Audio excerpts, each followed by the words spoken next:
कहानी की शुरुआत में बताया जाता है कि चेस्टर्स मिल नाम का एक शहर पहले आम शहरों की तरह ही था, लेकिन फिर वहाँ कुछ ऐसी भयानक डरावनी घटनाएं घटने लगी जिससे पूरा का पूरा शहर नर्क से भी बदतर बन गया। लेकिन आखिर वहाँ ऐसी कौन सी खतरनाक घटनाएं होने लगी, चलिए जानते हैं। तो कहानी की शुरुआत होती है बार्बी नाम के एक लड़के को दिखाते हुए जो एक डेड बॉडी को जंगल में दफना रहा था। बार्बी वहाँ का लोकल निवासी नहीं था और बार्बी के माथे पर लगी चोट को देखकर लग रहा था कि मरने वाले बंदे के साथ उसकी काफी ज्यादा लड़ाई हुई होगी। उस आदमी को दफनाने के बाद बार्बी अपनी कार में शहर से बाहर निकलने लगता है, लेकिन तभी उसका सामना शेरिफ नाम के एक पुलिस ऑफिसर की कार से होता है। उसे देखकर वो थोड़ा डर जाता है, जिससे उसका ध्यान ड्राइविंग से हट जाता है, लेकिन किसी तरह वो पुलिस से बच निकलता है। पर तभी कुछ गायें सड़क के बीचों बीच खड़ी थी। उनको बचाने के लिए बार्बी अपनी कार को एकदम से मोड़ देता है, जिससे वो गायों से भरे खेत में पहुंच जाता है। इससे उसे थोड़ी चोट लग गई थी। कुछ सेकंड्स बाद वहाँ पर जमीन अर्थक्वेक की वजह से जोर जोर से हिलने लगती है कि अचानक आसमान से एक चीज बार्बी के सामने आकर नीचे गिरती है और सब कुछ शांत हो जाता है। बार्बी देखता है कि एक गाय आसमान से गिरने वाली उस चीज से 2 टुकड़ों में कट चुकी थी। वो डरा हुआ उस चीज को छूने लगता है तो उसे पता चलता है कि वो एक इनविजिबल वॉल है जो इतनी शार्प थी कि इसकी वजह से कई घर भी 2 हिस्सों में कट गए थे। तभी वहाँ जॉय नाम का एक लड़का आकर उससे पूछता है कि तुम ठीक हो या नहीं। वो भी उस इनविजिबल दीवार को देखकर शॉक्ड रह जाता है। दूसरी तरफ शेरिफ और लिंडा को खबर मिलती है कि उस पूरे टाउन की पावर सप्लाई कट गई है,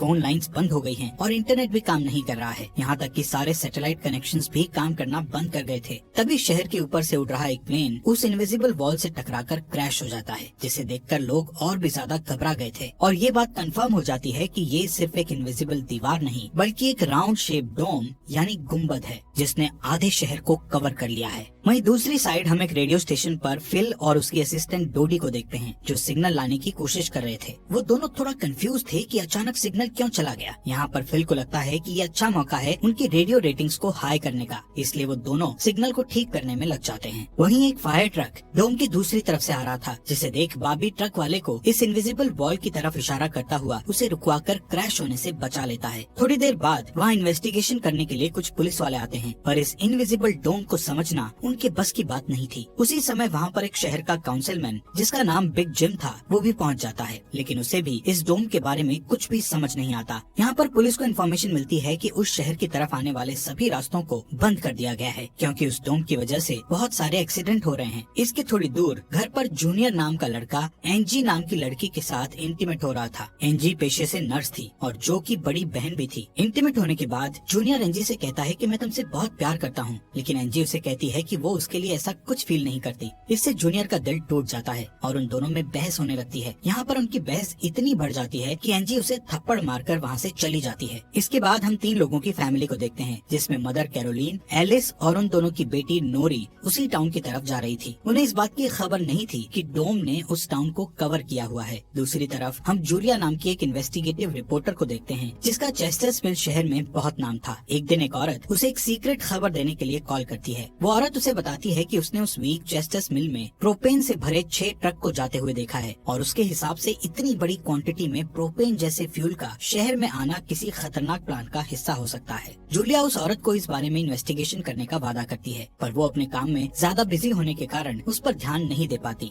वहीं बिग जिम रेडियो स्टेशन जाकर इमरजेंसी की अनाउंसमेंट करता है। कैरोलीन जो एलिस और नॉरी के साथ शहर में आ रही थी, ये अनाउंसमेंट सुन लेती है, पर उन्हें लगता है कि ये किसी तरह का एडवर्टीजमेंट है, इसलिए वो इस अनाउंसमेंट पर ध्यान नहीं देती और उनकी कार डोम से टकराते टकराते बचती है, क्योंकि उससे पहले दूसरी तरफ से आ रहा एक ट्रक डोम से टकराकर क्रैश हो जाता है, जिसे देखकर वो तुरंत अपनी कार के ब्रेक लगा देती है। इतने बड़े इंसिडेंट को देखकर नॉरी के दौरे पड़ने लगते हैं, जिससे वो बेहोश हो जाती है, लेकिन बेहोश होने से पहले वो किसी पिंक स्टार के बारे में कहती है। अब यहाँ से नॉरी को जल्दी से हॉस्पिटल में ले जाया जाता है, जो कि टाउन में होने वाली घटनाओं से घायल हुए लोगों से भरा पड़ा था। वहीं जूलिया और बार्बी घायल हुए लोगों को हॉस्पिटल ला रहे थे। इसी हॉस्पिटल में जूलिया का हस्बैंड भी डॉक्टर था। वो उससे मिलने जाती है, लेकिन उस वक्त उसका हस्बैंड हॉस्पिटल में नहीं था। हॉस्पिटल में जूलिया को पता चलता है कि उसका हस्बैंड संडे को कभी काम नहीं करता था, पर वो जूलिया को हमेशा झूठ बोलता आ रहा था। हॉस्पिटल के बाहर हम बार्बी और एंजी को मिलते हुए देखते हैं। दोनों को साथ देखकर जूनियर के अंदर एक अलग सी जलन पैदा होती है। वहीं अब टाउन के बॉर्डर्स को सैनिकों द्वारा सील कर दिया जाता है। बहुत सारे साइंटिस्ट और एक्सपर्ट्स को भी इस अजीबो गरीब मुसीबत का असल कारण नहीं पता चलता, पर कुछ घंटों बाद बिग जिम प्रोपेन के बारे में बात करने के लिए शेरिफ से मिलता है। यहाँ पर उनकी बातों से हमें पता चलता है कि उनको इस डोम के बारे में पहले से थोड़ा बहुत पता था, पर वो इस पर खुलकर बात नहीं कर रहे थे। वहीं बॉबी को उस टाउन में एक दिन के लिए रुकना था, पर उसके पास ठहरने के लिए कोई जगह नहीं थी, इसलिए वो अपनी कार में ही रात बिताने का फैसला करता है। तभी जूनियर उसके पास आता है और उसे एंजी से दूर रहने को कहता है। धीरे धीरे उसकी बात धमकी में बदल जाती है। बॉबी हैरान होता है कि आखिर उसकी गलती क्या है। इसी बीच वहाँ जूलिया आ जाती है, जिससे वो झगड़ना बंद कर देते हैं। यहाँ से सीन शिफ्ट होता है और हम देखते हैं कि टाउन के ऐसे हालात से लापरवाह होकर एक जगह कुछ टीनेजर्स पार्टी कर रहे थे। इनमें जॉय भी था। जॉय एक लड़के से वहाँ के हालात पर बात करने लगता है, लेकिन अचानक जॉय को दौरा पड़ने लगता है और वो पिंक स्टार के बारे में बोलने लगता है, जैसे कि पहले नॉरी ने बोला था। वहीं जॉय की बहन एंजी घर पर अकेली होती है। तभी अचानक उसके घर में जूनियर घुसकर उसको किडनैप करके अपने फादर के टूटे फूटे शेल्टर में ले जाता है। यहाँ पर वो उसे बताता है कि मुझे पता है शहर को कवर किए इस डोम के बारे में। यहाँ पर एंजी को उससे ये भी पता चलता है कि बिग जिम ही जूनियर का फादर है। जूनियर एंजी को ये भी बताता है कि उसके फादर अपनी फैमिली की सुरक्षा को लेकर हमेशा चिंतित रहते थे, इसलिए उन्होंने फैमिली के लिए ये शेल्टर बनाया था। वहीं दूसरी साइड जूलिया बॉबी को अपने घर में ठहरने के लिए लाती है। तभी अचानक बॉबी की नजर उसके हस्बैंड की फोटो पर पड़ती है और उसे रियलाइज होता है कि ये वही आदमी है जिसे उसने सुबह मारा था। दूसरी तरफ लिंडा और शेरिफ सभी व्हीकल्स पर नजर रख रहे थे ताकि कोई भी गलती से इस डोम से न टकरा जाए। तभी अचानक शेरिफ को अटैक आ जाता है और वो वहीं पर मर जाता है। अब यहाँ से हमें सुबह की घटना फ्लैशबैक में दिखाई जाती है, जहाँ बॉबी टाउन में जूलिया के हस्बैंड जो डॉक्टर थे उनसे मिलने आया था। वो उनसे कुछ पेमेंट की बात करता है, पर डॉक्टर उसे पेमेंट देने से इनकार कर देता है, जिस वजह से उन दोनों में झगड़ा हो जाता है और एक्सीडेंटली बॉबी उसे गोली मार देता है। बॉबी जानता था कि भले ही उसने उसे गलती से मारा है, पर उसे इसकी सजा मिलेगी और इससे बचने के लिए उसने उसकी बॉडी को जंगल में दफना दिया। वहीं प्रेजेंट में सुबह उठकर बार्बी देखता है कि उसके गले की चेन गायब है, तो वो जूलिया से इसके बारे में पूछता है। जूलिया उससे कहती है कि वो उसकी चेन को ढूंढकर उसे दे देगी, पर तभी बॉबी को याद आता है कि वो चेन उस केबिन में ही गिर गया था जहाँ उसने उसके पति को मारा था। उधर जॉय अपने फ्रेंड बेन के साथ था, जिसने पिछली रात सीजर के वक्त उसकी मदद की थी। बेन जॉय से पिंक स्टार के बारे में पूछता है, जो उसने रात को दौरा पड़ते वक्त कहा था, लेकिन जॉय को उसके बारे में कुछ भी याद नहीं आ रहा था।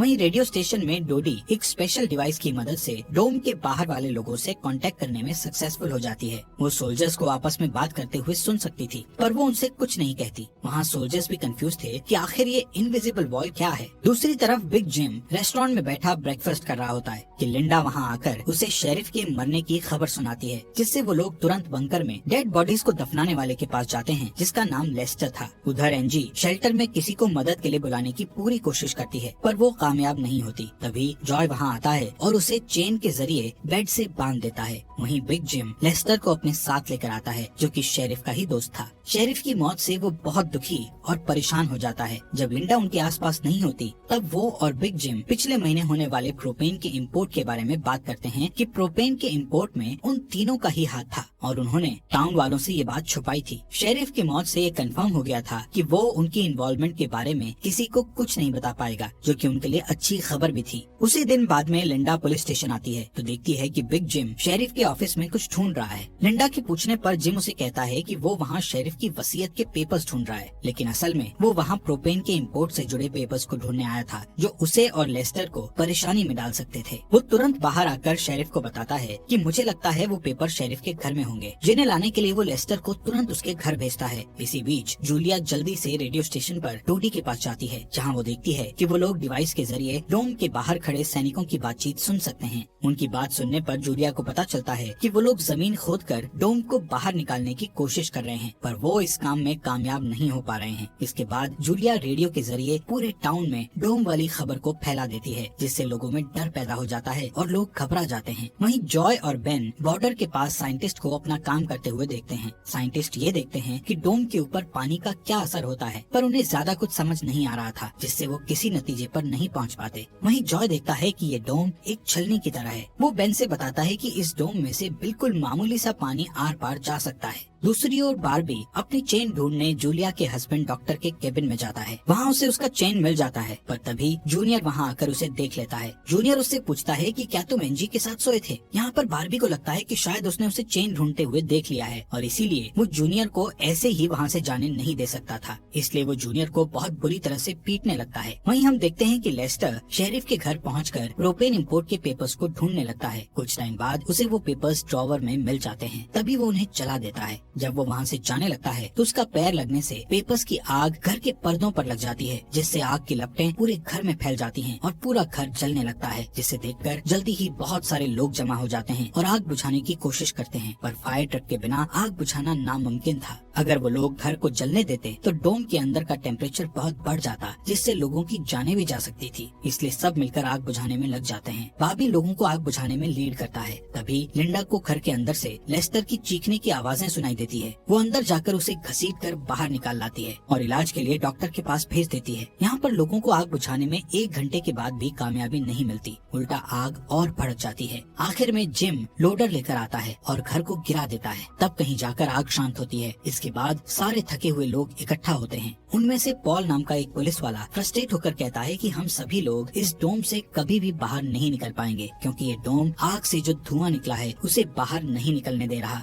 वो कहता है कि हम सभी इस डोम के अंदर ही मरने वाले हैं। इतना कहता हुआ वो हवा में गोली चला देता है, जो कि डोम से टकराकर एक दूसरे पुलिस वाले को लग जाती है और वो तुरंत मर जाता है। यहाँ पर पॉल को अरेस्ट कर लिया जाता है। अंधेरा होने पर जॉय और उसके दोस्त स्केटिंग के लिए जाते हैं। तभी वहाँ पर नोरी जॉय के पास आकर उसे कहती है कि उसे अपना फोन चार्ज करना है। जॉय उसे अपने घर ले जाता है, क्योंकि उसके घर में जनरेटर था, जो कि उस टाउन के गिने चुने घरों में ही था। उधर लिंडा पॉल को जेल लेकर आती है। वहाँ कुछ लोग पुलिस स्टेशन के बाहर प्रोटेस्ट कर रहे थे। असल में वो लोग पुलिस के घटिया सिस्टम का विरोध कर रहे थे। जिम उन सबको ये कहकर शांत करता है कि जरूरत पड़ने पर उन सबकी मदद की जाएगी। लॉकअप में बंद होने के बाद पॉल को हार्ट अटैक आ जाता है, जिससे लिंडा उसकी मदद के लिए दौड़कर अंदर जाती है, लेकिन तभी उसे पता चलता है कि पॉल सिर्फ अटैक आने की एक्टिंग कर रहा था। इसी मौके का फायदा उठाकर पॉल उसे धकेलकर उसे लॉकअप में बंद करके वहाँ से भाग जाता है। इधर बंकर में जूनियर फिर से एनजी के पास जाता है। एनजी समझ चुकी थी कि अगर उसे यहाँ से निकलना है तो उसे जूनियर को झूठे जाल में फंसाना पड़ेगा, इसीलिए वो उससे अपने बचपन की यादें साझा करती है, जब वो दोनों एक बंद टनल में जाया करते थे, और कहती है कि हो सकता है डोम का टनल पर कोई असर नहीं हुआ हो तो वो लोग बाहर जा सकते हैं। यहाँ पर एनजी सोचती है कि अब वो उसके प्यार के जाल में फंस गया है तो शायद वो उसे छोड़ दे, लेकिन ऐसा कुछ नहीं होता। जूनियर अकेले ही उस टनल में जाने का प्लान बनाता है। वहीं जिम जब पुलिस स्टेशन में आता है तो पॉल की जगह लिंडा को लॉकअप में बंद देखता है। वो तुरंत उसे लॉकअप से बाहर निकालता है। उन्हें पता चलता है कि पॉल अपने साथ एक राइफल और कुछ गोलियां लेकर गया है। लिंडा तुरंत उसकी तलाश में जंगल की ओर निकल जाती है, क्योंकि उसे पता था कि पॉल अक्सर शिकार करने जंगल की तरफ जाया करता था। वहीं जिम पॉल को पकड़ने के लिए एक टीम तैयार करता है। उधर रेस्टोरेंट में बैठी कैरोलीन को नौरी की फिक्र हो रही थी, क्योंकि वो पिछली रात अपनी दोनों मदर्स को बिना बताए जॉय के घर रुक गई थी। वहीं जिम लोगों से पॉल को तलाश करने के लिए उसकी टीम ज्वाइन करने को कहता है। वो बाबी से भी उनके साथ चलने को कहता है, क्योंकि वो आग बुझाने में अच्छा लीडर साबित हुआ था। इसके बाद वो लोग जंगल में जाने लगते हैं। रास्ते में बार्बी अपनी खूबियां दिखाता हुआ उनसे कहता है कि वो मिलिट्री में भी रह चुका है। वहीं दूसरी ओर जूलिया जूनियर को टनल की तरफ जाते हुए देखती है। वो उसे रोककर पूछती है कि वो बैग पैक करके कहाँ जा रहा है, लेकिन जूनियर बहुत जल्दी में था